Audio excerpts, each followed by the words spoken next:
horse drifted alarmingly in the betting was, Felsted in the morning continued to drift. It was late on the exchanges to lose. It was something you'd see in a Dick Francis novel, Charles Burns.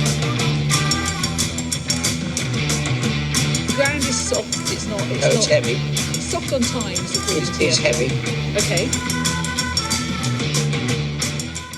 Hello and welcome. That time of week again, chaps. Yes, it's Le Francais Art Weekend podcast, Sunday sermon.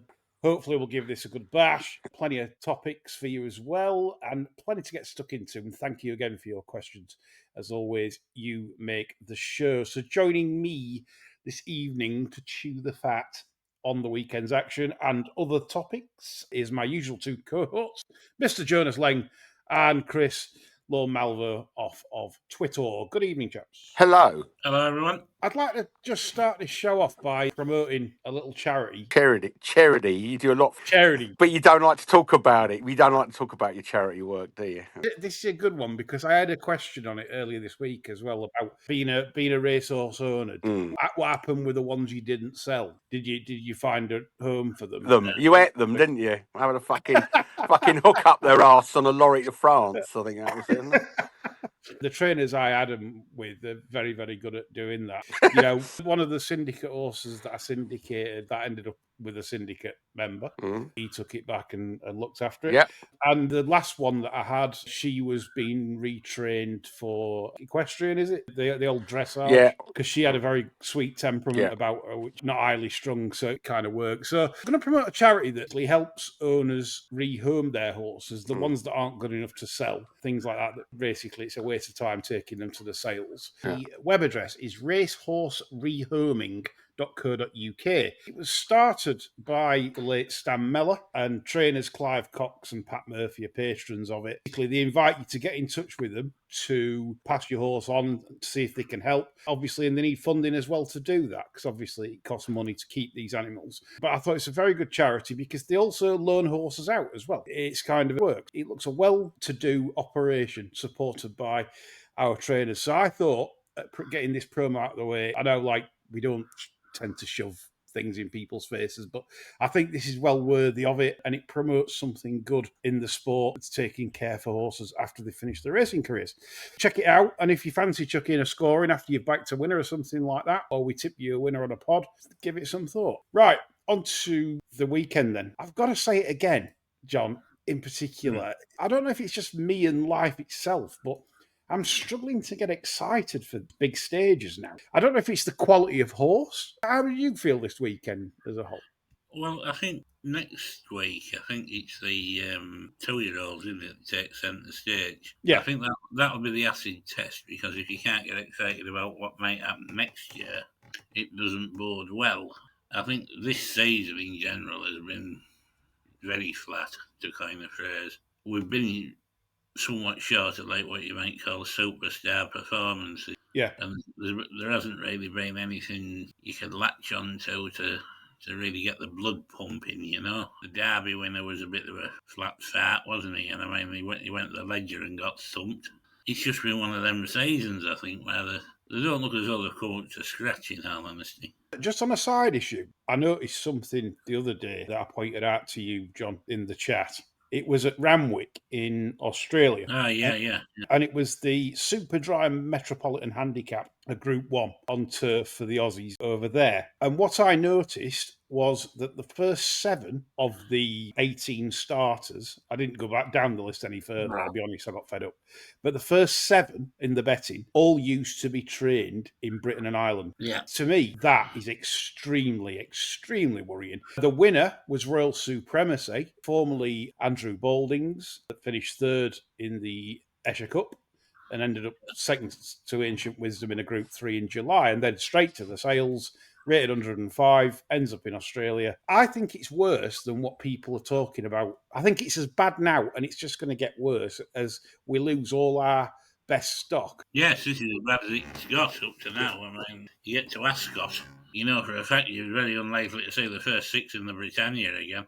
In the Cambridgeshire, they couldn't get to field size. We used to have silver Cambridgeshires, and now we can't fill a Cambridgeshire. It's absolutely astonishing what's happening. And like you've pointed out, and the reason for that is the best stock, especially milers, because that suits like King Kong, doesn't it? Totally, yeah. There's other targets now, emerging nations like Bahrain. You've got Dubai. There's so many options now for owners that have got, like, say, 95 plus horses. Well, let's be fair, if you've got a horse of that calibre, you need to be a paler shade of mental to carry on in this country with it, don't you? Because the money you can earn elsewhere just dwarfs. So I think we're explaining the sort of demise that we're seeing in terms of quality, because it take Coolmore out of it, who've had a stellar day today, nearly landed a treble at the time of recording at Longchamp, but take them out of it, and the quality is absolutely dire. We're just fodder now. We're not good enough. We just don't produce good enough horses to compete. You see, Coolmore, to a certain extent, make their own babies, don't they? So, I mean, they aren't under the same cosh as most owners in this country. Nope, exactly that. They don't have to go mad at the sales. They can still buy one if they fancy one, but all said and done, they could go 2 years without making a purchase and still playing up. Covering Saturday off then, Ascot, first of all. Anything that you want to comment on to do with Ascot? Anything that sort of took your eye, pissed you off, or something that impressed you? Anything at Ascot? Not particularly. I didn't think it was much of a card to start with. And then when you got all the non-runners, I mean, you know, it sounds like you're mourning all the time, but that Cumberland Lodge, fucking hell, 4 runners was just pathetic. Yeah. It used to be a good race. He did, and I mentioned it on the tipping podcast when you used to find quite a few unexposed 3-year-olds in there that made the race, because it were taking on the elders like Hamish, like Al Karim, but there was only 10 ability and Sir Dinadan in there that from the 3-year-old ranks. So it was a disappointing renewal. The same age on, nothing really to say on the day's action there at Ascot. Just somebody that's commented. Bill Carson said, the world of Jamie Spencer yesterday. Lambasted 1 minute, then a steering job for the ages in the next. I think he's referring to... Native still there for the Westman, Yeah, Native Warrior, and that's what he is. When Spencer gets it right, it looks $1 million, doesn't it? Oh, yeah. But the trouble is, you're out to that template every time, doesn't he? I mean, if he was flexible, you wouldn't lambast him. But the fact he could come up to Beverley and do that over 7, well, you just think, what a stupid bastard, don't you? In his pomp. That's why I don't think he lasted long at Coolmore, because the amount of times he were giving horses slightly too much to do. Yeah. You've seen what Ryan likes the box seat, doesn't he? He likes the... You don't like him in front, but like you like Ryan sort of sat second or third. Well, anywhere about him in front, Ryan. Yeah, nothing at Ascot in particular. Oh, do you like follow your Irish stuff? Anything at Curry yesterday that sort of caught you? Yeah, there was a couple actually. I would say the main one that I was most impressed with was the half sister to City of Troy, Together Now, who I thought looked as weak as piss before the race. Certainly not hard trained, but moved like a panther in behind Cameo, who had a far more positive ride. Tailwind, wasn't it, as well, Curry? Yeah, and she was steadily closing on what I thought was a likeable winner for not particularly hard riding. I'm as convinced as I could be that that's a Group 1 filly over middle distances for next year. There you go. That's one of John's 5 to follow. Tune in to our 5 to follow podcast next March to get John's thoughts on Together Now. I like it when he's bullish on one. Does the Tongue debut put you off, John? Does Chestnut filly as well? Believe it or not, no. I watched her very closely, actually, in view of the fact she is a chestnut filly. Yeah. Honest to God, she didn't really show any sort of filly tendencies at all, you know. She was just very, very professional. Behaved herself beautifully, travelled nicely through the race, never really put her foot wrong. No, I think she's it. What was the other one as well you saw? Sin Mara in the same race, that finished off really well. I thought the pair of them were good horses. Sin Mara was coming nicely away from the field, but she was being ridden harder and she wasn't gaining on Together Now, which I think is what sets them apart. I think Sin Mara is probably a listed class horse in the making, but the other ones, Group 2 or Group 1 for sure for me. Might be a race that works out, that, because I think it will. My eye catcher in that were Thundering On from the Baby Josephs. Kevin Blakey, give us the update on that one. The dam was a mile and a quarter when it was Group 1 Thundering Nights, and she was out of a real stayer. And I think one for next season, that is another chestnut filly. We'll have a barrage full of fillies at 5 to follow next season. But yeah, I thought Thundering On, against a pace bias, I thought was most eye-catching. Yeah. We'll come on to Newmarket. Anything there, John? We'll talk about the big race first and then anything else on the card there. We correctly got one right for once on the tipping pod. I thought we were very good, though, with it. The reasoning was really good, wasn't it? Fallen Angel in the Sun Chariot. I was immensely surprised to see the market, given the fact that there was this huge tailwind at HQ. Especially given what we thought was about to happen and did, where Buick's pissing about 3/4 of the way back and trying to play jockeys, which he did all day, actually. Yeah. For somebody who's probably ridden more at Newmarket than anybody else with a licence at the minute, he's very little idea about where he wants to be when the conditions are like that, because that was a very, very disappointing performance from him all day, I thought. If you've backed that and you followed the money in on Cinderella's, I think, honestly, you were probably about a 4-1 shot after 200 yards. I know that might seem a bit brazen and after time he pulled late, but we did say you had to be on the speed all day there, and it proved right. The 350 race was my eye catcher, and I thought Miss Wong in that is a filly that, again, it's the trainer that's the problem. Well, yeah, yeah. Which is a But shame. luckily, we've got a couple of Doncasters coming up, haven't we? So, yeah, if they keep her on the go, and there's another run in her before season end, and it is Doncaster, then I'm going to pay quite a bit of attention to this filly, Miss Wong, because she nearly nailed the front end, flying past after the line. Again, more rousing stock, staying stock, study a man stock that she's doing very well with, actually. This is proving a good sire for her. So that's my catch. Anything else for you on the card? That was it, sadly. No, that's cool. And then you got at Lurkle for one, as you did. I think we should go at Lurkle for two, actually. Okay, yeah, why not? I think friend of the show, Thick Dave, deserves a mountain of praise for his ride on Jewel Maker in the second race. Yeah, I agree with you, actually. I think that was one of his tremendous efforts to get Absolutely up there with the best rides I've seen all season. Rivals who were fighting it out were coming wider and wider and wider, and Dave stuck to his guns. He knows where the best ground is, and he got a lovely spurt out of this 10-year-old to get up on the line. Fantastic. Talking of ground, are you still surprised? Have the emergency vehicles still coming up the far rail? No. He was interviewed the other day, I think, John. Oh, it might not have been John. It might be one that's acting there. I don't know. Yeah. But they said they couldn't work it out. I ran about this to the producer the other day, and I said, what you do, surely, to God, is to try and even it up. Let them drive down middle one meeting, then let them drive down Stands Rail one meeting, and then you might end up with getting a bit more level. Wagon form, isn't it? It is. It's chariot wagon form. Yeah, Ghostbusters ambulance wagon form. You think we're having a fucking rail procession every meeting? And what happens if Doctor's like 22 stone and all, John, that's driving it? Even worse. He's squashing moisture out of ground, isn't he? You'd do well to get a rail procession at Regulate, wouldn't you, on reflection? Maybe get Prince Andrew. The man that's so good he gets sacked from a job doing nothing. Yeah, Dukey up. He's getting sacked from that, isn't he? Yeah, oh yeah, he's been sacked. That's the next move. So then York will be able to revert back to being the Duke of York sprint without putting a date on it. Get stilt people there on Saturday. I'd be worried for them in that wind.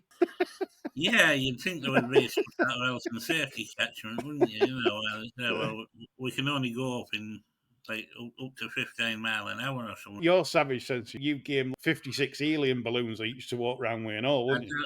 I'd give them longer still.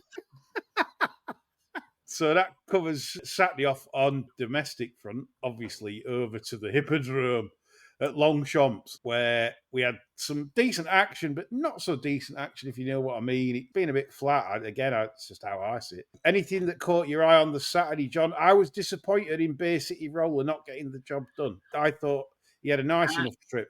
I thought he declined, I'm afraid. Really? Ooh. I wasn't impressed with his finishing effort at all. Bye, baby. Yeah. Bye, baby to that one. Shangalang didn't do it. But that's a cracking record, that. Yeah, Lace McEwen. Yeah, very good. He disappointed me there. I don't think I can support him again after that unless he showed me something completely different. Did the Cadran completely bore you? There was an upside to the Cadran that the fact that Coltrane will no longer be around to bore the living shit out of us next year. Bless him. They've done the right thing, though, haven't they? I think that's really Well, nice to touch it home. I think this sort of sums up the Stairs division at the minute. Coltrane has got worse and worse over the last 2 years for me. Fair He was 11 to 5 to beat a horse at 4.7 to 1 that's been getting beat all season off marks in the 90s and still couldn't get it done. We now have Caballo de Mare as a Group 1 winner. Let that sink in as to how bad our Stairs are. Let it also sink in, and Chris will like this one. Chris, this is where we talked about luck again prior to the show, and it's like hilarious, isn't it? How the fuck did we get this beat off 65 at Windsor? Well, there you go. That's it, isn't it? You know, it's everything is about luck, but also about timing, isn't it? Park benches are full of people who are right too early. Sign up for Patreon, and you'll get a 65 rated horse that goes on to win a Group 1 race. And you won't back a winner. Yeah. You won't be on. No, you won't be on, but you'll have the pleasure of watching it perform and win a Group 1. Everybody else, and I did it in. I've done it in. Beautiful game. Fucking shit, isn't it? It really isn't, is it? It's not. It's like Mark Coton famously said, a bet is a self-induced crisis. And I think that's the best way I think I've ever heard anyone describe this thing that's betting, a self-induced crisis. Yeah, I kind of like that, what you're saying. I like that. Well done, Mark Coton. Ahead of his time. Yes. He's skint and all.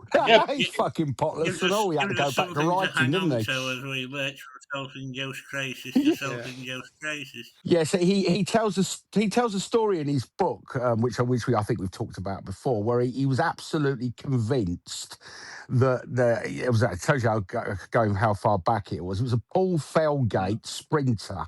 At sort of at whatever price, he thought it was an absolute certainty. Couldn't believe what, it was 8 to 1. He sort of went into the betting shop it was an evening race, and then he went in there with all the confidence and expectation in the world, and it got beat a short head.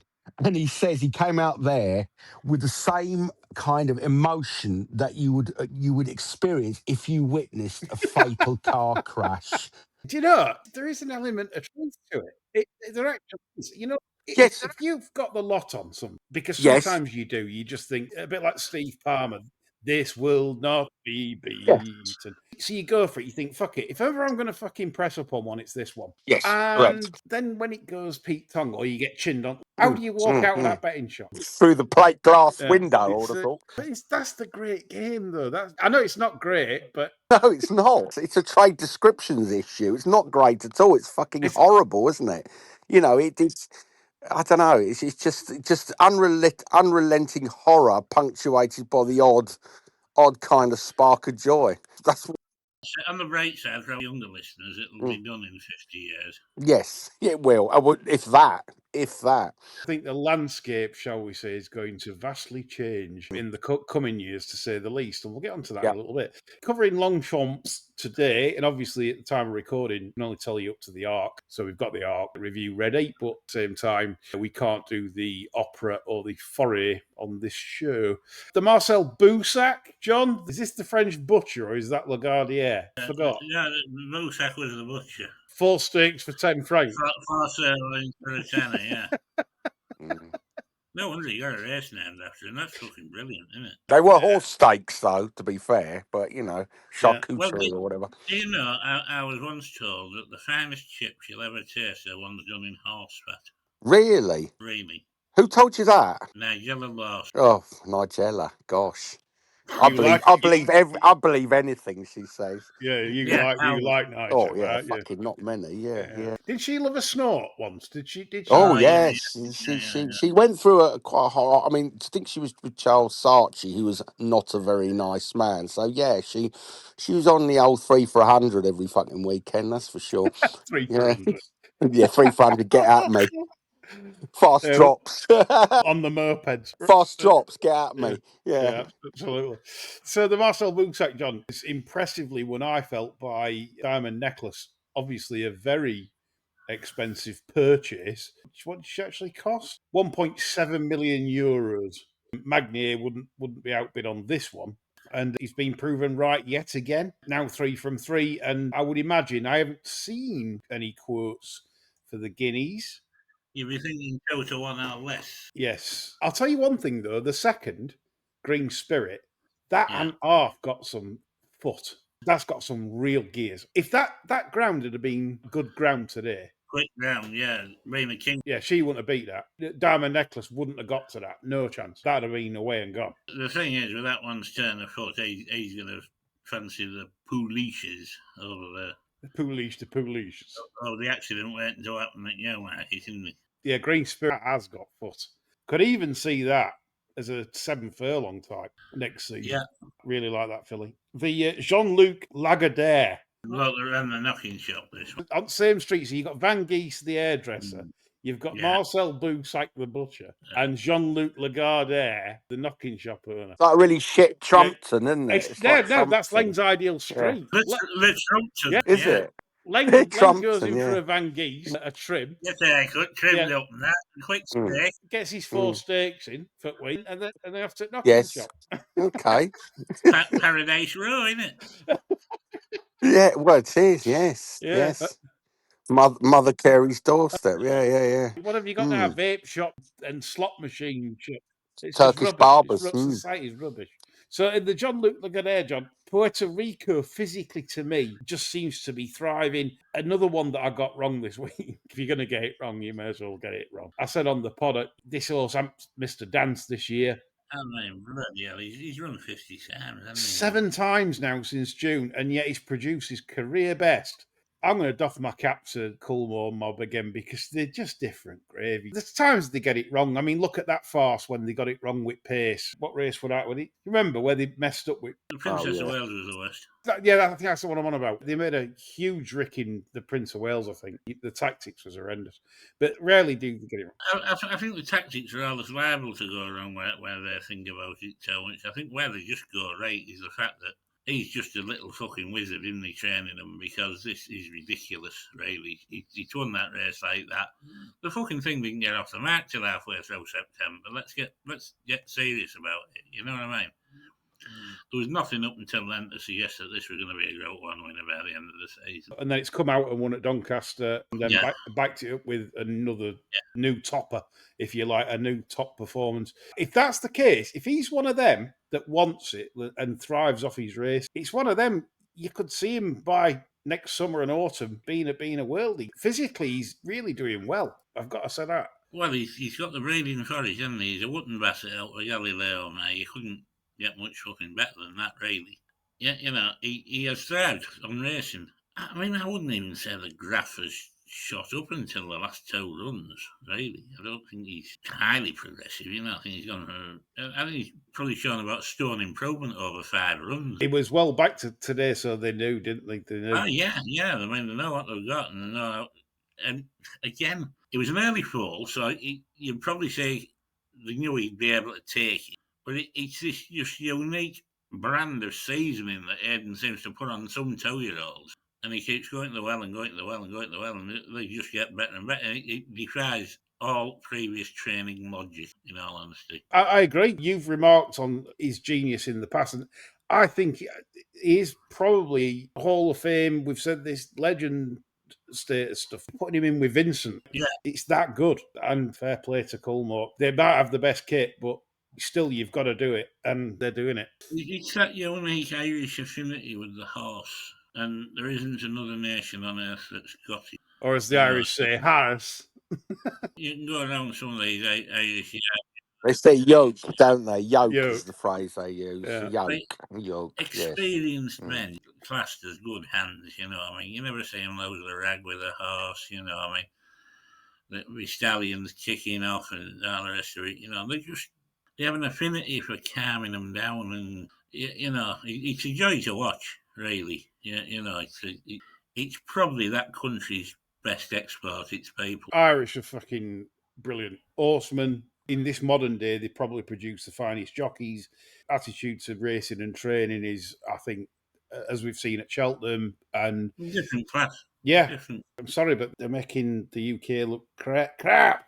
You certainly can't teach it, and the likes of Richard Perham certainly can't teach it. There you go, the old Perham skull. 150, the Prix de l'Abbé. I'm not spending any time on this. It was shit. It was, again, we said it on the preview show. The draw, it kills the race, doesn't it?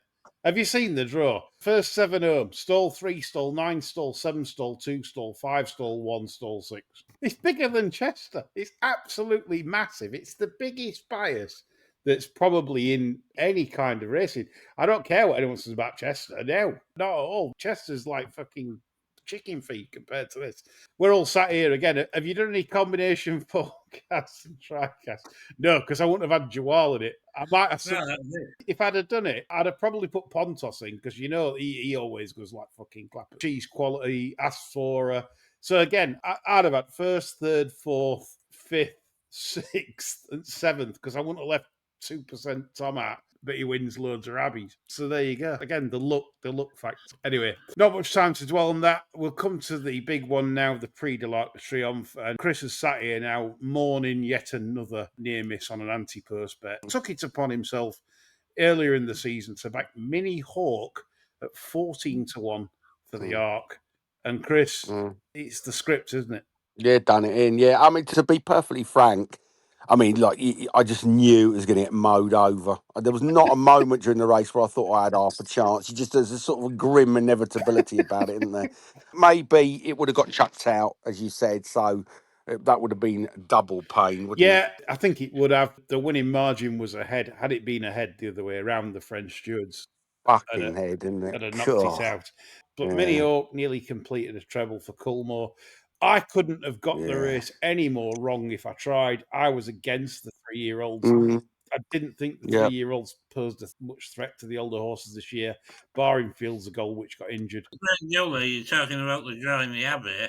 2-1-3-5 for sport. Well, Davis did mention this, and he said about the fresh ground that they moved the rail. Because I didn't like the stall 1 draw, I said on podcast. Obviously, the movement of the rail for the fresh ground is important on Arc Day because, like you said, 1, 2, 3, 5. Maybe the Jap in stall 15 has run a blinder. Byzantine Dream, the money horse. The Japs. Did you see the Japs in Tokyo, John?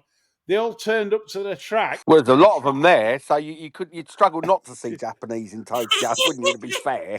At the track. No, they turned up at the track to watch the I Arc see, on right, the big okay. screen. I thought, have you seen all them Japs in Japan? Fucking liberty, isn't it? Want to go back to their own country? Well, they are. It's called Japan. Yeah. The kill things that we like. Anyway, they were there in the tens of thousands. There were plenty of Japs on course as well. I noticed it at Longchamps. Fair play to the Japs. They're passionate people. They give it a right old go. And they might have been unlucky there again with the 5th. Maybe it's the French. They keep fiddling it with draws for Japs. Yeah. Well, the Second World War, isn't it? They haven't forgiven them, have they? That's the thing. Fucking long memories of French. John, any views on the Arc? I thought Byzantine was probably a shade hard done by with the draw, and that probably, but it was well beat. Any thoughts on it? Sol Palmer's ride. Davis also pointed out that he thinks Colin Kane gets exposed at the very top level. I was a little bit disappointed that he made his round up so quickly on this one, because he went from just about 3 parts of the way back to nearly leading after they turned in. And it's that old thing again, isn't it? What you should have been aiming for was maybe leading 20 yards out. I think he's probably bust the filly a little bit, but I'm not saying she would have won, not by any stretch. But I am noticing that more and more now, and making excuses for horses and noting them, because it really does make it hard for them if you make your ground up within a furlong of that sort of distance, because you tend to be doing it in the fastest part of the race. And it's no bloody wonder you've got nothing left for the finish. I bet you Baldwin were busting for Murphy on that. Yeah. I bet he secretly wanted O'Sheen to ride that and not the Jap. But obviously no choice with Keane being the returner. Your racing questions as we move on, because that was a large review for us. I did say colossal, didn't I? You did. Colossal indeed it was, and rightfully so. If we can't get coverage for this weekend or any other weekend that we can. A few talking points here. RD's been on. Conversely, is there anything worse in racing than backing against a Joe Fanning front runner 3 furlongs out is going to piss in? Mm-hmm. Or is there anything better in racing than being on a Joe Fanning front runner you know 3 furlong out he's going to piss in because they've given it too much rope. It's one of your strategies in betting, and it's been for many a year. It's a long-standing Beverley strategy. Yes, when all else fails, stick a kilt on and empty the sporran and lay off in running, and it served me well over the years. WV Horses and Cricket's been on. I'm actually seeing him at York on Friday. He lives and works in the US, and he's West Virginia, isn't it? WV might actually be that. I think it is. I think he's in West Virginia, Appalachian country. Well, they worship snakes. Yeah, snake handlers. Take me home. Yeah, country road. Country. Yes, thanks, John Dever. He died in a plane crash, and I think having heard your rendition, I think he's quite glad of it actually. People die in plane crashes; they know too much. Well, like Buddy Holly in the Big Bopper. Not sure. Richie Valens. Well, Glenn Miller. They died in a plane crash. Yeah. Jukepot Stewart. Oh, right. Antti Cronje died in a plane crash, the South African cricketer. He did. That's just before it was all going to go viral. He was going to start telling all. Hang on. The Big Bopper died in a plane crash. He was a fucking... Yes, he did. Didn't know anything. No, J.P. Richardson, Giles Perry Richardson, I think the Big Bopper was. That's a good pub quiz question. What was the Big Bopper's real name? J.P. Richardson. There you go. Think about it, though, like tinfoil hat on and that. Yes. The old thing they used to do back in the day were cut brake lines, didn't they, on cars of like people they wanted. Especially them that lived on top of a hill. James Dane. You start like fucking about with an aircraft piece of kit or an engine or whatever. You're toast, aren't you? You are. It depends how much you fuck about. I mean, the funny thing's planes. You can fuck about that much they can't even get it off the ground, then you failed, haven't you? There'll be expert technicians here. Putin's a genius because there was I think a year ago or maybe 18 months ago there was a suspected coup was planned in Russia by the Wagner Group, which is a sort of they're a private military contractor that has close ties to the Kremlin, and they were getting quite emboldened by the fact they could probably take Putin out. But unfortunately, the leader was, I forget whose name I forget, was flying into Moscow to put the finishing touches to the crew. And guess what? His plane crashed. How about that? What a surprise. And, you can't fucking iron out Vlad. The bloke is fucking Teflon. He's different gear. He's 5D chess is Putin. But yeah, thought they could outmaneuver Putin. How fucking stupid are they? And of course, their plane mysteriously blew up. Yeah, well, this is it. This is what you do. To his question, he says, after visiting Ascot on Friday from the US, is it worth it for bookies to even have a pitch? I was betting with them, but few others were. Everyone was either betting on their phones or with the tote. The money they made, if any, must have been minimal. I think it's a problem track-wide, but there's a couple of things I want to bring up here, chap. The first is your local, John. Oh. I read a thread from a racecourse bookie there that racecourse bookies were turning like even small bets down from punters. What's all that about? I thought on-course market would thrive, given that affordability checks, no one can get a bet on. So let's go to track. Let's have a few quid on. Let's be like your mate Tets, who I'll have fucking 100 quid on one. If that wins, you'll have 300 quid on one. It plays it up. That's what it's there for, to take bets. So I hope that's a sort of a one-off, but I didn't like to read that thread. But it brings me to something that's popped up regarding the tote. And it's a headline this week where BritBet are apparently going to be operating the tote on course and off course for ARC tracks, right? This is a bit of a red flag to me. I can't work out totally what the red flag is, but it's given me a gut churner in that BritBet, John, Chris, are owned by the tote. So what's this branding shift to BritBet? What does it all mean?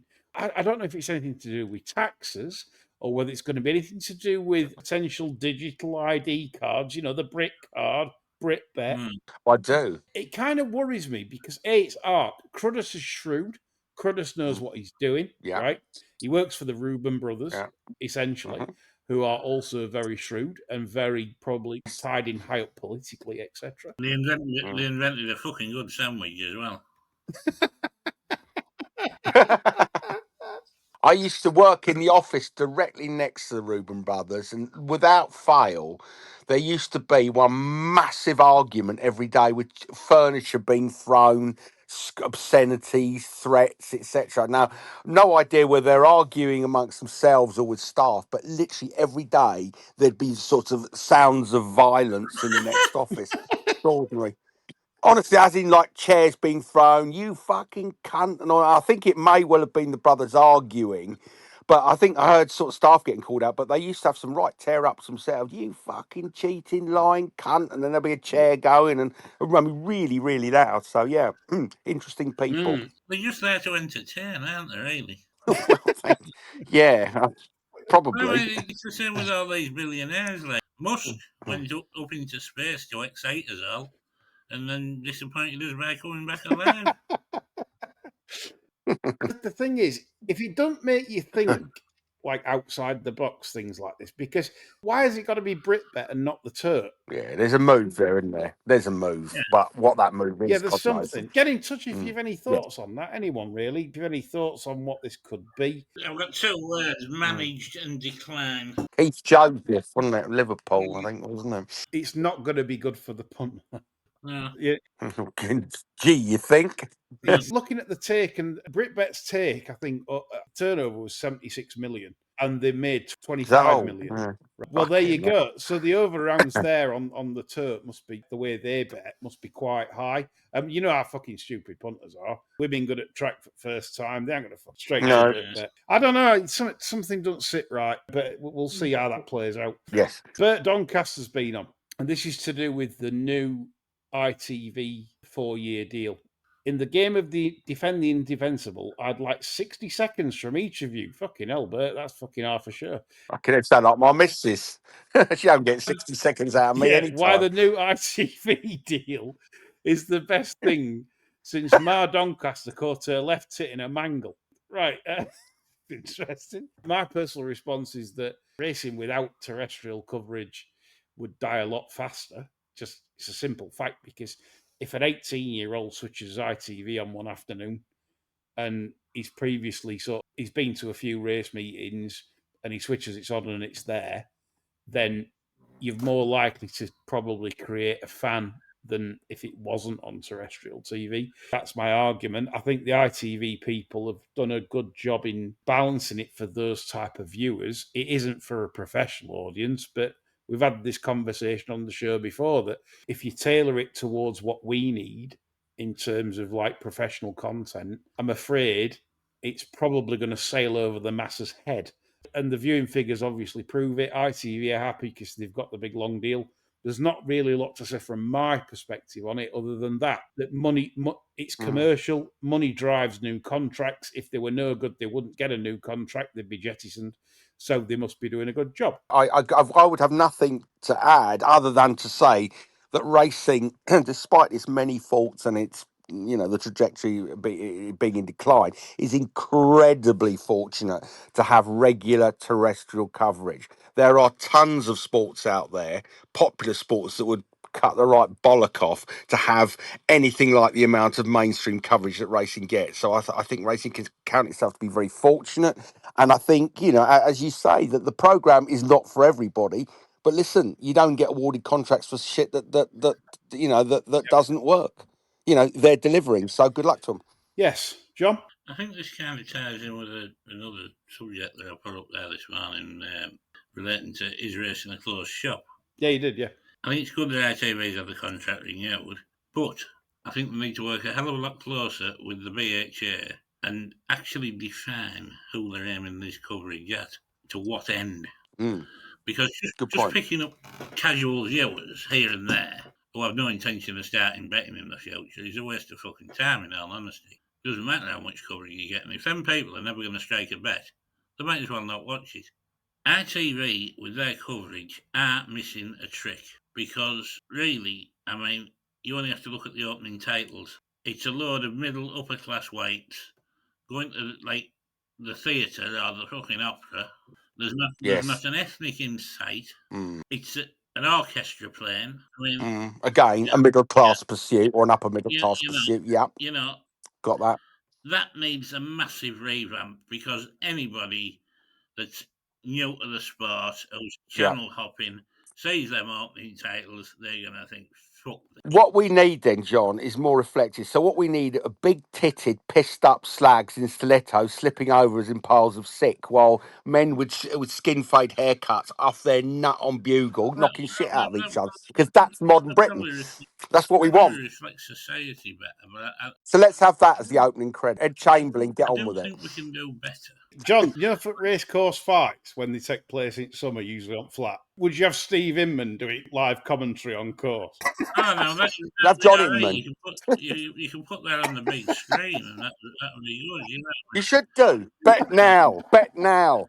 Yeah. Have Harry Redknapp popping up. Get it on now. And all that. Ray Winston. That was a wanker.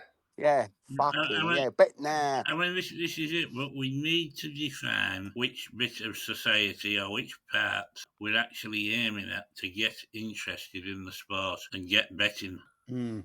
You know, I agree with all Tricky. that. I'm just saying Tricky that the reason why the ITV is the best thing, as highlighted also, that it keeps racing on the screens for another 4 years. Yes. Cycling would love it, wouldn't it? Fencing would love it. Ping pong. You know, so, yeah, badminton, squash. What I'm saying though, like, I don't see the point in it being there if it's not doing any good as regards the bottom line. Well, it must be generating revenue for, and again, another question for Paddy Power and all that. So people are betting, but probably not undertaking the sort of betting that we want. Another listener's emailed in today about the Paddy Power ads, and I couldn't agree more. They're absolutely vomiting juice in there. Execrable. You know, I mean, they've been stuck there for about 5 years, haven't they? Yeah, they were hugely innovative at one point, and they're actually very witty. But they, I think they've come to their creative team. I think needs another delivery. I think because not great. That's the ITV thing covered off. Struthers has been on. Hello, Paul. Oh, blimey! And a weekend as well. He has the weekends off, doesn't he? When did he send that in? Friday? That Thursday, actually. Oh, right, yeah, because he has weekend. He's playing fucking cricket or taking his kids swimming or something. He's responded, and fair play to him. This is what he's saying. I'll sum it up in a nutshell without giving the full email. Struthers consulted with the Jump Jockeys Advisory Group, and no objections were raised from this in terms of jockeys, and they were supportive of the proposal. And he goes on to say that he got no real opinion either way himself in terms of is this good or is it bad. Lots of people were consulted in this. Horse Racers Betters Forum, Tattersalls Committee, United Council of Racecourse Bookmakers, the British Racecourse Bookmakers Association, the Horse Racing Betting Levy Fund, Liaison Group. So that lots of people were consulted. So they all didn't have any objections. And all were ignored. All were ignored, yes. They haven't kicked off enough. Go on to say, as well, I don't want to quote him down, so it's quite a good defence of his stance, really. He does say that you've got to be a fool to think there won't be some stupidity along the way in terms of decisions, but in a way, it will be very sparsely used, in his opinion. Very sparsely used was his word. And he says he'd be the first to admit and put his hands up and say, if this ends up being a disaster, then fair play. But I'm not moving from my stance from the other week that as a professional bettor, I can't be betting in running and then end up with a fucking Rule 4 because afterwards some divvy steward decides. Yeah, exactly, Lee. And I'll just cut across you there. It's kind of either those individuals, groups that were consulted, right, and either their opinion was disregarded, or they don't know what they're talking about. Because if not one of those groups has come out as passionately as you have against it, then you've got to raise questions as to their competence. They can't possibly have sat there and go, yeah, that sounds all right. So either they're ignored or they don't know what they're doing about it. They're not fit for purpose either. You know for a fact in stewards' inquiries that you get on a different stewards on a different day, you get different outcomes because it's different opinions. Yeah, correct. So there'll be one day where one plants itself at the start, but then sets off and is deemed a runner. And then another day, a steward will view it differently and go, well, that's not a fair start, so it's a non-runner. And no one knows where they are. But what they're saying is that those groups everyone said, oh, yeah, we're pretty cool with it. Now, either that's not true and they have raised objections that have been disregarded, or if it is true and they've said that's all right, then they don't know what they're fucking talking about. And that's even more worrying because there should be riots. People should be up in arms about this. And I'm just astonished that they're not. can only create more problems than the sensible solution. Yes. Than the recompense of getting your money back. It's insane. Why aren't jockeys going, this is fucking ridiculous? Why aren't jockeys going up in arms about it? Yeah, for me, if you're under starters orders, you're off. You're off. That's it. Once you're under starters orders, that's it. It's tough shit. That used to be it, didn't it? And it was a lot simpler. Yeah. But you see, we live in a culture of justice refunds and all that shit, which I'm sure has sort of corroded people's thinking, because that's now part of the kind of, you know, the behaviour of some bookmakers. Oh, it didn't start. Oh, it lost 3 lengths at start. We'll have a justice refund. And now people demand it. It's outrageous. Absolutely outrageous. The jockey started 3 furlongs. Yeah, oh, no, yeah, it was slowly away. I want my money back. Oh, yeah, go on, have your money back. So people now expect that. The difference is, though, like, what does a steward do? If an horse finishes 4th out the places, but then plants itself, loses 20 lengths at the start, but runs on to finish 4th, doesn't make the places, is it a non-runner? What would be the difference if it were tailed off? That is such a vague area. What are all those fucking non-triers going to do now when they lose 50 at the start? Fuck me, their heads will be blown on. What do we do? If we get a non-runner, we won't get dropped in the handicap. So, but if we finish too close, we're fucked anyway. Carl, that's going to work their tiny little brains. They'll have to bust them on the front end, Chris. Yeah, that's right. Yeah, that's the best way to stop one. That is the best way to stop one. I always think just charge off in front and burn them out. So yeah, run away with me. Sorry. Yeah, just make sure you do it at Doncaster and fucking not Beverley. You know? Yeah, it has benefited from being in a more restrained manner. Went back from 33s to fucking 2 on and shit's up. Yeah. On to the next part of the show, some more light-hearted stuff. We've just got the 4 questions to finish the show off. Have you ever made a big purchase that you remember after you had it right off? Said Rhinestone Cowboy. Any big purchases from any of us? No, never had it off, so I wouldn't know. Yeah. No, that's fuck all penny of it. Same, really. Now it doesn't work like that, does it? No, it doesn't. Because it's just more betting money. That's all it is. It's more betting money. Yeah. The idea, you see, like the recreational or the casual punter will say, oh, yeah, I've won that, and they go and buy a car or something, which is a sensible thing to do. But for people who are sort of addicted, as we are, and by any clinical measure, we are addicted, you think, oh, yeah, that's another like 3 months worth of bets, isn't it? That's what it is. You don't do anything with the money. You're just simply kicking the can down the road. You're right. I mean, we are clinically addicted because, as we've said on previous shows, we've actually failed that proper test that you did. Yes. We did it on a show. We all beat the rating. Say you are. Yeah. But that shows you how ridiculous it is because it failed the shithouse test. Yeah, he needs to be written by a gambler. That test needs to be written by a gambler, not someone that suffered harm, because there's 2 different things going off there. There's somebody that just basically lives for the sport and wants to do it and might be professional or semi-professional or even recreational, but won't get himself into difficulties, but it has to be based. Not like on, oh, have you ever not gone out because of a losing day on the horses? Yeah, absolutely. Yeah, I've turned things down because I've done my bollocks. But that's only because I feel like shit. Yeah. But then that's normal to feel like shit after doing loads of money. But it's not according to the clinicians, because has it damaged your family relationship? Yeah, it has. Yeah. Have people seen a change in mood? Yeah, fuck me, yeah, have they? Yeah, what it is that's what we choose to do. It's never been an issue for me in terms of turning something down because I've had a horrific day. If I have a great day, I'm life and soul of the party. There you go. So it works. Yes. It's like a drug. Yeah. You try and get high, you fucking buzz it. Let's have it. Come on. Yeah. And then I've got the right hump off when it wears off. My favourite name on Twitter has been on Steve Mustard. Tremendous. The new series of Full Gallop has been cancelled at short notice. Yay! Great. In its place. Good fucking get in the This seat. is the weird bit. In its place, the bar stewards have been asked to do a remake of The Good, the Bad and the Ugly. What? Chris, Lee and John are to play the main roles. You know he's just watched it. Of course he has. How do you cast it? Who do we play? I want to be Lee Van Cleef. Of course, everyone wants to be Lee Van Cleef. I don't mind being Eli Wallach, actually. So I could be Eli. You can be Clint Eastwood. It was rather a good part, actually. Yeah, it was a good part. Yeah, really good part. So, yeah, don't mind that. Let me have Lee Van Cleef. What a stupid question. Yeah. A stupid question, isn't it? Fucking dreadful.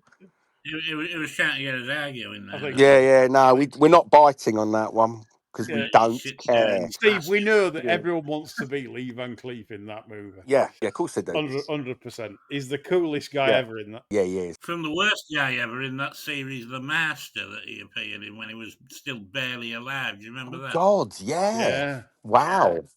That's a You know, 106-year-old kung fu expert. yeah. Oh my You God. couldn't tell he was a stuntman much, could you? Oh, yeah. It was sad, but he needed the money, I think. Right, just 2 to go, chaps. You'll be pleased to know everyone's breathing a sigh of relief here. 2 to go.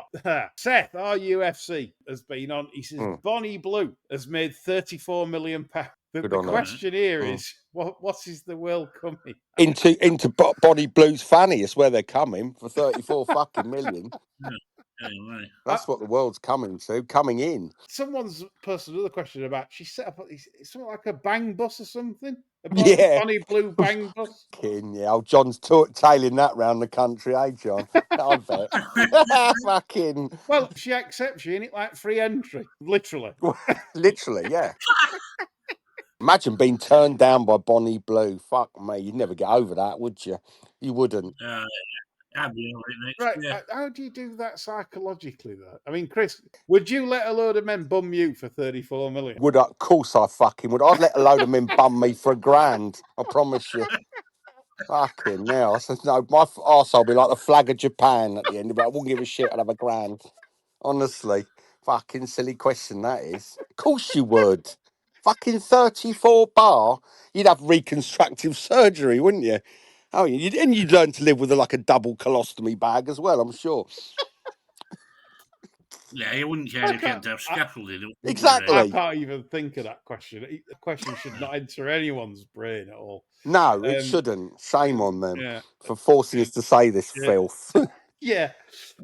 So on that note, let's finish on some foodies.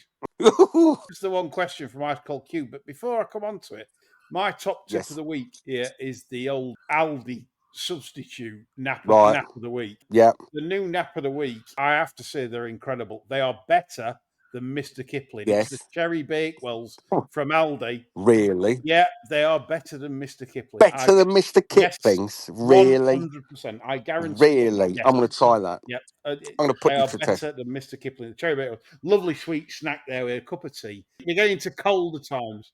Happy to try them. And before we get onto that, we've been remiss. We haven't had Cult of the Week for a couple of weeks, so I'm just going to throw out Army of God. Go and check that out. They are a prescribed terrorist organisation, US based, no surprise there, who bomb abortion clinics. Right, they've been doing it for a long time, and they're very good at it.